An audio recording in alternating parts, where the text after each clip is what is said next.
If you haven't had a chance to read today's Reno Gazette-Journal, here's a look at the Pickles comic strip. Pick up your own paper. You can read along with us. Hello.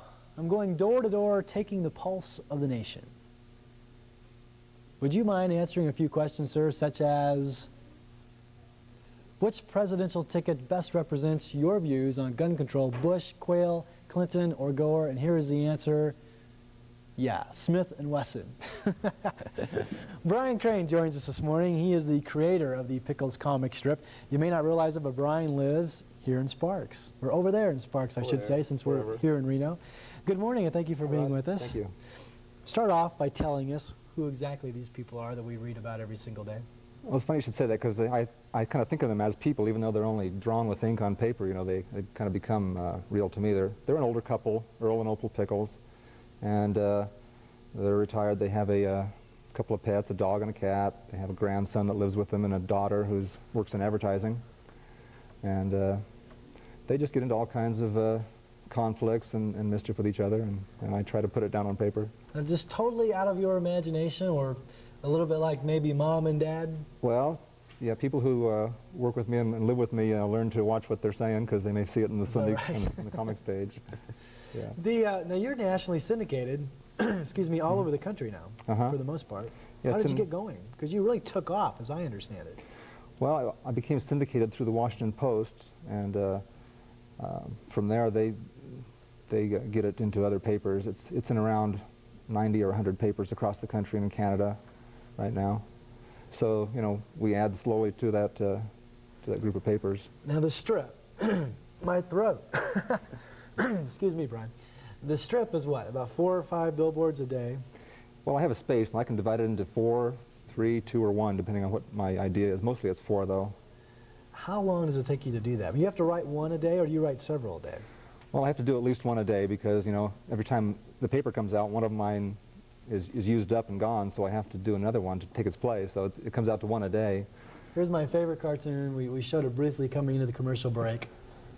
Pickles on Daytime. I love that cartoon. That's kind of one, just showing what the different characters look like. I did it to show what they look like today. A lot of your work is obviously the artwork and just coming up with the ideas, because once you get going, there's not that many words. Yeah, a lot of the hardest part is the idea, you know. Coming up with ideas is really hard, and also explaining to people where I get the idea is really hard too, because I really don't know where I get the ideas. It's just a lot of thinking and introspection and looking for things around you. You know, someone does something funny, or I see something funny that strikes a chord. I try to make a note of it. And now, do you write it first and then draw? Yeah, I always write it first. Yeah, and okay. I figure out how many boxes I have to divide the strip into to make it work, and what they're going to say, and I have to try to make it in as few words as possible, because there's not that room for that many words. If you try to put too many words, it's hard to read.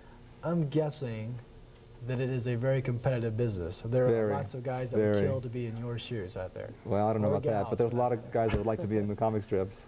The syndicates get, you know, thousands of submissions every year, people sending ideas for comic strips, and they only pick, you know, very few of them that actually make it into the papers. And then of those that get picked, you know, a lot of those drop out after a year or two that don't last.